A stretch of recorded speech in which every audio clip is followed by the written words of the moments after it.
நம் தேவனாகிய இயேசு கிறிஸ்துவினால் உங்களுக்கு கிருபையும் சமாதானமும் சந்தோஷமும் உண்டாவதாக. பேழையை ஆயத்தம் பண்ணின நாட்கள்ல நோவா கொண்டிருந்த உறுதியான மனப்பான்மையை குறித்து ஒரு தலைப்பின் கீழாக பார்க்க போறோம். அந்த தலைப்பு நோவா பிரவேசித்த இடுக்கமான வாசல். இடுக்கமான வாசல் வழியா போகிறது அவ்வளவு ஈஸி இல்லை. அதுக்கு ஒரு ஸ்ட்ராங் டிட்டர்மினேஷன் வேணும். அது ஒரு நாள் 2 நாள்லாம் பரவாயில்ல. அதுவே தொடர் பயணமா இருக்குன்னா அது மிகவும் கடினமா இருக்கும் இல்லையா? அப்படியாக பேழை என்னும் தேவனுடைய இளைப்பாறுதலுக்குள்ளார பிரவேசிக்கிறதுக்கு நோவாவும் இடுக்கமான வாசல் வழியாக நெடுநாள் பிரயாணப்பட்டிருப்பாரு. அதுக்கு அவருக்கு ஒரு ஸ்ட்ராங் டிட்டர்மினேஷன் இருந்திருக்கணும் இல்லையா? பேழையை அவர் 1 வருஷத்துலயோ 2 வருஷத்துலயோ ஆயத்தம் பண்ணல. தேவன் அந்த பேழையை இப்படியெல்லாம் செய்து முடிக்கணும்னு அதை நோவாவும் அப்படியே செய்து முடித்ததாகவும் நாம ஒரே அதிகாரத்துல வாசித்து கடந்து போறோம். ஆனா இந்த பேழையை கட்டி முடிக்கிறதுக்கு நோவா ஒவ்வொரு நாளும் தேவனிடத்துல இருந்து ஞானத்தையும் பலனையும் எதிர்நோக்கி பார்த்திருக்கணும். அப்படியாக முழுவதுமாக தேவனை சார்ந்து கொண்டிருந்தா மாத்திரம்தான் அந்த பேழையை அவரால் கட்டி முடித்திருக்க முடியும். தேவன் என்னென்ன பிரகாரமாக பேழையை வடிவமைக்கணும்னு சொல்லியிருக்காரு. ஆனா இந்த பேழை எதற்காக இப்படி வடிவமைக்கிறோம், இதுல எதை எப்படியெல்லாம் அரேஞ்ச் பண்ண போறோம், இதை பத்தி எதுவுமே ஆரம்பத்துல நோவாவுக்கு புரிஞ்சிருக்காது. ஆனாலும் அந்த பேழையை சேர்றதுல அவரிடத்துல எந்த ஒரு டீவியேஷனும் இல்ல. அதாவது எந்த விதத்திலையும் அவர் தேவனுடைய வார்த்தைக்கு மாறாக ஒன்றுமே செய்யல. அதனால்தான் ஆதியாகமம் 6:22 வசனத்துல நோவா அப்படியே செய்தான், தேவன் தனக்கு கட்டளையிட்டபடியெல்லாம் அவன் செய்து முடித்தான்னு சொல்லப்பட்டிருக்கு. அந்தபடியாக தேவன் சொன்ன வார்த்தையை கேட்டு அப்படியே கீழ்ப்படிந்தவராக நோவா இருந்திருக்கிறாரு. இது நிச்சயமா சாதாரணமான விஷயம் இல்ல. நம்ம இடத்துல தேவன் சில காரியங்களை எப்படியாக செய்யணும்னு சொல்லும் போது அதுல நாம எந்த டீவியேஷனும் இல்லாம செய்யறோமா? தேவன் சொன்ன காரியத்தை செய்து முடிக்கணுங்கிற நோக்கம் நம்ம இடத்துல இருக்கும். ஆனா அதை செய்கிற விதங்கள்ல ஏதாவது மாறுபாடு இருக்கும். இப்படியா இருந்தா தேவனை பிரியப்படுத்த முடியுமா? இந்த நாட்கள்ல அநேக ஊழியக்காரர்கள் எழும்பி இருக்கிறாங்க. இந்த ஊழியக்காரர்களுடைய சாட்சிகளை நாம கேட்கும் போது கூட அவங்க தேவனுக்கு கீழ்ப்படிந்த விதமே அவர்களை இந்த நிலைக்கு கொண்டு வந்ததாக இருக்கும். இப்படியாக நோவா தேவன் சொன்னபடியெல்லாம் அந்த பேழையை செய்து முடிக்கிறதுக்கு மிகுந்த உறுதியோடு இருந்திருக்கிறாரு.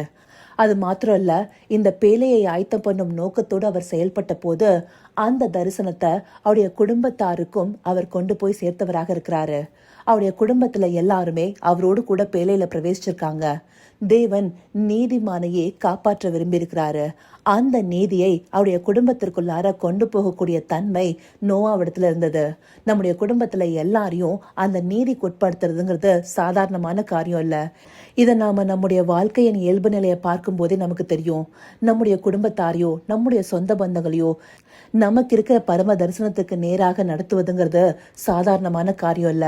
அது மிகவும் கடினமான ஒன்று. அப்படிப்பட்ட காரியத்தையும் நோவா செய்து முடிச்சிருக்கிறாரு. அதோடு கூட அவர் மற்ற ஜனங்களுக்கும் நீதியை பிரசங்கித்தவராக இருக்கிறாரு. இந்தபடியா அநேகரை நீதிக்குட்படுத்துவதற்கு அவர் வார்த்தைகளை வெளிப்படுத்தின போது அதை எல்லாருமே ஏற்றுக்கொண்டிருக்க மாட்டாங்க. அநேகர் அவரை பரியாசம் பண்ணியிருப்பாங்க, அநேகர் அவரை கடிந்து கொண்டிருப்பாங்க. இந்தபடியாக பல கடினமான சூழ்நிலைகளை அவர் கடந்து வந்திருக்கலாம். நாமும் இந்த கடைசி நாட்கள்ல ஆண்டவரை குறித்த காரியங்களை எல்லாருக்கும் சொல்ல முற்படுறதில்ல. அப்படியே நாம சொன்னாலும் அந்த காரியத்தை அவங்க ஏற்றுக்கொள்ளாம நம்மை பரியாசம் பண்ணியோ இல்ல கடிந்து கொண்டோ நடந்து கொண்டாங்கன்னா நாம அடுத்தபடியா அதற்கு முயற்சி எடுக்கவும் தயங்குறோம். அது மாத்திரம் இல்லாம இந்தபடியான பரியாசங்களையோ பிரச்சனைகளையோ கடந்து வரும்போது நிறைய பேரு தளர்ந்து போய் பின்தங்கி நிக்கிறாங்க. இப்படியாக எந்த விதத்திலையும் பின்னடைவு அடையாம நோவா முன்னோக்கி சென்றவராக இருக்கிறாரு. இது எல்லாத்துக்கும் மேல அந்த நாட்கள்ல பூமி மிகவும் சீர்கெட்டதா இருந்தது. மக்கள் எல்லாமே அவங்க மனம் போன போக்குல வாழ்ந்து தங்களுடைய சுய இஷ்டங்களின்படி இச்சைகளுக்குள்ளார விழுந்து போய் நியாயமல்லாத வழியில சுகபோக வாழ்க்கையை வாழ்ந்து கொண்டிருந்தாங்க. முக்கியமா ஆதியாகமம் 6:12 வசனத்தை எடுத்துட்டோம்னா, தேவன் பூமியை பார்த்தார், இதோ அது சீர்கெட்டதா இருந்தது, மாம்சமான யாவரும் பூமியின் மேல் தங்கள் வழியை கெடுத்து கொண்டிருந்தார்கள். அப்படியாக அன்றைக்கு இருந்த ஜனங்கள் எல்லாருமே தங்களுடைய வழிகளை கெடுத்து கொண்டவர்களாக அநியாயமான காரியங்கள்ல ஈடுபடுகிறவர்களாக இருந்தாங்க. அப்படி மக்கள் இச்சையிலையும் மாயையிலும் விழுந்து போய் ஒரு முறையற்ற வாழ்க்கையை வாழ்ந்து கொண்டிருந்தாங்க. அவங்களிடத்துல எந்த ஒரு நீதியும் காணப்படல. அவங்களுடைய வாழ்க்கை நெறி தவறி போயிருந்தது. இப்படியான ஜனங்களுக்கு மத்தியில நோவா வாழ்ந்து கொண்டிருக்கும் போது அவங்கள பார்க்கும்போது அவருக்கு ஒரு நாளும் அந்தபடியான சுகபோகத்துக்குள்ளார போகணுங்கிற நினைப்பு வராம இருந்திருக்கு இல்லையா? அவருடைய நோக்கமெல்லாம் தேவன் சொன்ன காரியத்திலே இருந்திருக்கு. அதையே இந்த நாட்கள்ல எடுத்துக்கொண்டோம்னா நம்மை சுற்றிலும் இருக்கிற மக்கள் இந்த உலக பிரகாரமான வாழ்க்கைய சுகபோகமா வாழ்ந்து கொண்டிருக்கும் போது அது நம்முடைய மனதுல ஒரு தாக்கத்தை உண்டு பண்ணுது இல்லையா? சில நேரங்கள்ல அந்த மாயைக்குள்ள சிக்கி போய் அந்த வழிகள்ல நம்முடைய மனம் சாயுது இல்லையா? உதாரணமா சொல்லணும்னா ஒருத்தருடைய லைஃப் ஸ்டைல பிரதிபலிக்கிற விதமா இந்த நாட்கள்ல இன்ஸ்டாகிராம்லயும் வாட்ஸ்அப்லயும் இந்தபடியான சோசியல் மீடியால ஸ்டேட்டஸும் போஸ்டும் போடுறாங்க. இதை பார்த்து அநேகர் ஈர்க்கப்பட்டு அந்தபடியான வாழ்க்கை முறைகளை பின்பற்றுகிறவர்களாக இருக்கிறாங்க. இந்தபடியான மாயையில எல்லாம் சிக்கி கொள்ளாம தேவனையே நோக்கி பார்த்து அவரையே சார்ந்து கொண்டிருப்பதே உறுதியான மனப்பான்மையை பிரதிபலிக்கும் இல்லையா? இந்தபடியாக அன்றைக்கு நோவா உறுதியான மனப்பான்மையோட இடுக்கமான வாசல் வழியாக போனாரு. அதனால்தான் பேலை என்னும் இலைப்பாறுதலுக்குள்ளார அவரும் அவருடைய குடும்பத்தாரும் பிரவேசித்தவர்களாக இருக்கிறாங்க. இப்போ நாம அதற்கு ஒப்பனையாக இருக்கிற மனுஷகுமாரனுடைய வருகையில சேர்த்து கொள்ளப்படுவதற்கு எப்படி வாழ்றோம்? அந்த உறுதித்தன்மை நம்ம இடத்துல காணப்படுதா? இந்த உலகம் அநேகமான மாயையான காரியங்களை பின்பற்றி கொண்டிருக்கு. நாம இந்த உலகத்திற்கொத்த வேஷம் தரிக்க கூடாது. நம்முடைய நோக்கம் எல்லாம் தேவனை சார்ந்ததாக இருக்கணும். இந்த காரியம் வளர்ந்து வருகிற சந்ததிகளுக்கு ரொம்ப சேலஞ்சிங்கான விஷயமா இருக்க போது இல்லையா? அவங்களுக்கு முன்பாக நாம நல்ல முன்மாதிரியை காண்பிக்கணும்னா நாம முதலாவது நோவாவை போல உறுதியான மனப்பான்மையுடையவர்களாக இருக்கணும். தேவன் நமக்கு கட்டளையிட்டபடியெல்லாம் நாம செய்து முடிப்பவர்களாக இருக்கணும். அதுல எந்த ஒரு மாறுத்தரமும் இருக்கக்கூடாது.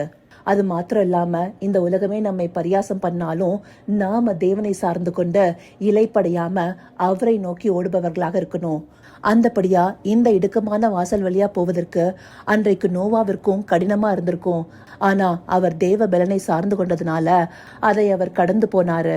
அதே போலதான் நாமும் ஒவ்வொரு நாளும் தேவ பலனை சார்ந்து கொண்டு அவரிடத்திலிருந்து ஞானத்தை பெற்றுக்கொண்டு அந்த இடுக்கமான வாசல் வழியாக செல்பவர்களாக இருக்கணும். அப்படி இருக்கும் போதே மனுஷகுமாரனுடைய வருகையில சேர்த்து கொள்ளப்பட முடியும். இதை நாம் அறிந்து செயல்படுவதற்காகவே இந்த பகுதிகள் நமக்கு காண்பிக்கப்பட்டிருக்கு. இதை உணர்வுள்ள இருதயத்தோடு பார்த்து இடுக்கமான வாசல் வழியாக சென்று இலைப்பாறுதலுக்குள்ளார பிரவேசிக்க அவரை நோக்கி பார்ப்போமா? கர்த்தாவே, தேவாதி தேவனே, உமக்கே இந்த வேலையில நன்றி செலுத்துகிறோம் ராஜா. அப்பா, பேழையை ஆயத்தம் பண்ணுகிற நாட்கள் இடுக்கமான வழியாக இருந்தாலும் நோவா உறுதியான மனப்பான்மையோடு அதற்குள்ளார பிரவேசித்தது போல மனுஷகுமாரனுடைய வருகையில சேர்த்து கொள்ளப்படுவதற்கு உறுதியான மனப்பான்மையோடு இடுக்கமான வாசல் வழியாக கடந்து போகணுங்கிறத இந்த பகுதிகள் மூலமா எங்களுக்கு காண்பிச்சிருக்கீங்க தகப்பனே. இதை நாங்க ஒரு நாளும் மறக்காம உறுதியான மனப்பான்மையோடு இருக்க ஒவ்வொரு நாளும் உம்மிடத்திலிருந்து பலனையும் ஞானத்தையும் பெற்றுக்கொள்ளணும் ராஜா. ஆம் தகப்பனே, அந்தபடியாக இடுக்கமான வழியை கடந்து உம்முடைய இலைப்பாறுதலுக்குள்ளார பிரவேசிக்க தேவரீர் எங்களுக்கு தயவு பாராட்டுங்க. அப்படியே நீங்க பாராட்ட போகிற கிருபைக்காய் நன்றி. சகலவித துதி மகிமை கனம் யாவும் ஒருவருக்கே செலுத்துகிறோம். இயேசு கிறிஸ்துவின் மூலமாய் வேண்டிக் கொள்கிறேன் பிதாவே. ஆமேன், ஆமேன்.